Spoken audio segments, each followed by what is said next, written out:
वगैरह पसंद नहीं है इसलिए नहीं, पर क्योंकि मुझे लोगों को अपने पेट्स के साथ देखना पसंद नहीं था। मुझे तो उल्टी आने को होती है। अब तुम सोच रहे होगे कि क्यों मुझे प्यारे कुत्ते और बिल्लियों का दृश्य पसंद नहीं है, पर यह घटना सुनने के बाद शायद आप भी जानवरों को उस तरह से नहीं देख पाएंगे। मेरा नाम टेलर है और यह डरावनी घटना 6 साल पहले घटी।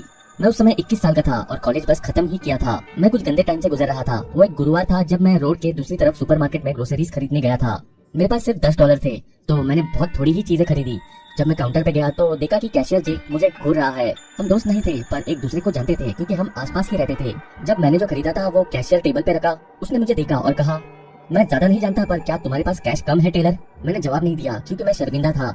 उसने फिर मुझे अपनी दयालु आंखों से देखा और कहा, इसमें शर्मिंदा होने की कोई बात नहीं है टेलर, पर हाँ, अगर तुम चाहो तो शायद मेरे पास तुम्हारे लिए एक जॉब है। जॉब के बारे में सुन के मुझे इंटरेस्ट आया और मैंने पूछा, किस तरह की जॉब है और मुझे कितने पैसे मिलेंगे? फिर उसने मुझे बताया, तुम्हें क्या करना होगा इसके बारे में और पैसों के बारे में हम बाद में बात करेंगे। उसने फिर $1000 निकाले और मुझे दे दिए।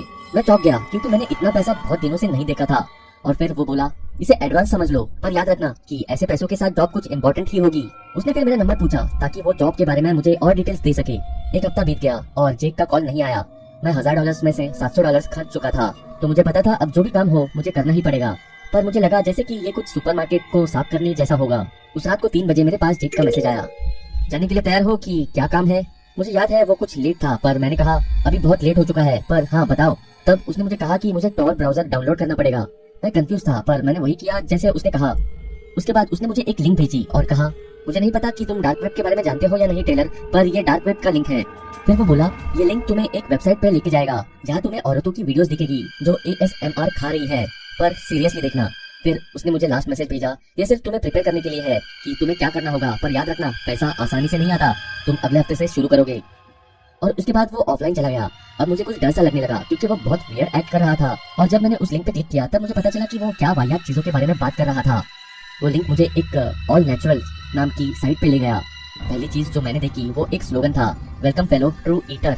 मुझे $20 पे करने को कहा गया उस कंटेंट को देखने के लिए। मैंने पे किया और वो पेज फाइनली लोड हुआ और उसमें औरतें रॉ एनिमल्स खा रही थी। जो पहली वीडियो मैंने देखी उसमें एक आदमी ने बड़ा केज पकड़ा हुआ था जिसमें बहुत सारे बिल्ली के बच्चे थे। मैं सुन सकता था कि वो डर के मारे रो रहे थे। उस वीडियो में वो औरत चेयर पे बैठी और उसके चेहरे पे एक गंदी मुस्कान थी और उसके दांत खून से लटपट थे। ऐसा लग रहा था कि वो बहुत बीमार थी। चेहरा पीला था और बुखार जैसा लग रहा था। वो आदमी ने एक किटन निकाला और फिर जो उसने किया उसे देख के मुझे उल्टी आ गई। अपनी बड़ी आंखों से मैंने देखा उसने किटन को चीर दिया। ये सब इतनी जल्दी हुआ कि बिल्ली के बच्चे की आवाज तक नहीं आई। फिर उसने उस बिल्ली के बच्चे के बॉडी को उस औरत के पास फेंका और बिना हिचकिचाए वो उसे कच्चा खाना शुरू हो गई। ये दृश्य किसी और दुनिया का लग रहा था जब वो उसे ऐसे खा रही थी। मैं उस छोटे किटन के ऑर्गन्स को उसके मुंह से निकलता देख पा रहा था जब वो खा रही थी। उसे वो खाने में ज्यादा टाइम नहीं लगा और वीडियो बंद हो गई। मैं चिल्लाया और जब वीडियो खत्म हुई तो फोन फेंक दिया। उस आवाज से मेरा पड़ोसी घबरा गया और उसने आके पूछा, टेलर क्या तुम ठीक हो? मैं उसे बताना नहीं चाहता था कि अभी मेरे साथ क्या हुआ, तो मैंने कहा, सब ठीक है। मुझे लगा जैसे मैंने कुछ देखा। और फिर वो चला गया। मैं उस रात सो नहीं पाया और मुझे समझ में आया कि क्यों जेक ने मुझे पैसे देने के पहले जॉब के बारे में नहीं बताया। और मुझे ये भी पता चल गया कि उसने इतने सारे पैसे क्यों दिए, क्योंकि 15 मिलियन से अधिक लोग ये वीडियोस देखते हैं। मुझे पता था कि मैंने गड़बड़ कर दी थी क्योंकि मैं ऐसा नहीं कर सकता और मैं पैसे वापस भी नहीं कर सकता। इसलिए अगले दिन से मैंने जेक को अवॉइड किया और उस सुपरमार्केट में जाना बंद कर दिया। एक हफ्ते बाद मुझे लगा वो बात खत्म हो गई, पर जैसे ही उस रात मैं अपने अपार्टमेंट में घुसने लगा मुझे 2 बड़े आदमियों ने अटैक कर दिया। और जो लास्ट चीज मुझे याद है वो कि मेरे मुंह पे हैंकी रखा गया था। मैं कैमरा के सामने उठा। मेरे आसपास तेज चमकती लाइट्स थी जिसकी वजह से आसपास देखना मुश्किल हो रहा था। एक विशाल आदमी आया और एक नजर से ही पता चल गया कि ये वही आदमी है जिसने उन डरावनी वीडियोस में जानवरों को चीर फाड़ा था। और ठीक उसके बाद जेक आया और उसके मुंह पे अजीब सी मुस्कान थी। तुम मेरी कॉल्स क्यों अवॉइड कर रहे थे टेलर? मैं बहुत डर गया था, पर मैंने तुरंत रिप्लाई किया, मैं चाहता नहीं था, पर मैं ये नहीं कर सकता। तो क्या तुम्हारे पास मेरे पैसे हैं? उसने पूछा। मेरे पास नहीं है, पर मैं वापस कर दूंगा, प्रॉमिस। बस मुझे जाने दो। माफ करना, पर मैं ये नहीं कर सकता हूँ, उसने कहा। तो तुम मेरे साथ क्या करने वाले हो? मैं जानवरों के ऑर्गन्स को नहीं खा सकता, ये बहुत डिस्गस्टिंग है। डिस्गस्टिंग? वो चिल्लाया और मेरे मुंह पे एक जोर का थप्पड़ मार दिया। हम सच्चे शिकारी है, जैसे शेर खाते हैं हम वैसा ही खाते हैं, डायरेक्टली मदर नेचर से। हम अपने जानवरों को गर्मी से खराब नहीं करते, हम सब नेचुरल रखते हैं। जब वो बोलना खत्म हुआ मैंने उससे पूछा, क्या तुम कैनिबल हो? और तब मुझे फिर समझ में आया, हमें कैनिबल्स के साथ एसोसिएट मत करो पागल आदमी। मैं और 15 मिलियन लोग जिन्होंने ये वीडियोस देखने के लिए ट्यून इन किया था वो कुछ अलग लेवल के ही लोग हैं। हम ट्रू ईटर्स है। मैंने कुछ नहीं कहा क्योंकि मुझे डर लग रहा था कि मैं शायद फिर से पीटूंगा। और तभी उसने उस बड़े आदमी को देख के इशारा किया, इवन अब टाइम शुरू हो गया है। और जैसे ही उस आदमी ने केज उठाया, मैंने अपने मानसिक स्वास्थ्य का आखिरी समय जो उस रात मैंने महसूस किया। बॉक्स के अंदर का जानवर चिल्लाया जब उसे उस डब्बे के बाहर निकाला जा रहा था, तो मैंने देखा वो एक मोटा कटर का चूहा था। वो जानवर स्ट्रगल कर रहा था पर कोई फायदा नहीं था क्योंकि वो आदमी उसे मार रहा था। उस आदमी को उसे 2 टुकड़ों में करने में ज्यादा टाइम नहीं लगा। फिर वो आदमी मेरे पास उस मरे हुए चूहे की बॉडी लेके आया। मैं भागने की कोशिश कर रहा था पर मुझे बांधा हुआ था। वो फाइनली मेरे पास आया और चूहे को मेरे मुंह में डालते हुए फोर्स करने लगा। मैं चिल्लाया और उसे हटाने की कोशिश करने लगा तो उसने मुझे फिर से मारा। मुझे दिखना कम हो गया था और मैंने महसूस किया कि उन लोगों ने जबरदस्ती वो फर वाली बॉडी मेरे गले में डाल दी। मैं शब्दों में बयान नहीं कर सकता मुझे कैसा लग रहा था, पर ऐसा लग रहा था मैं नरक में हूँ और उस जानवर के अलग अलग ऑर्गन्स मेरे अंदर जा रहे थे।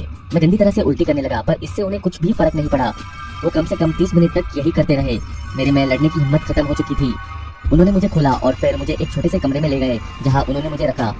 मैं पूरी रात उल्टी करता रहा और वही उल्टी पे ही लेटा रहा। अगले पूरे हफ्ते मुझे नए नए जानवर खिलाने ले जाया जाता।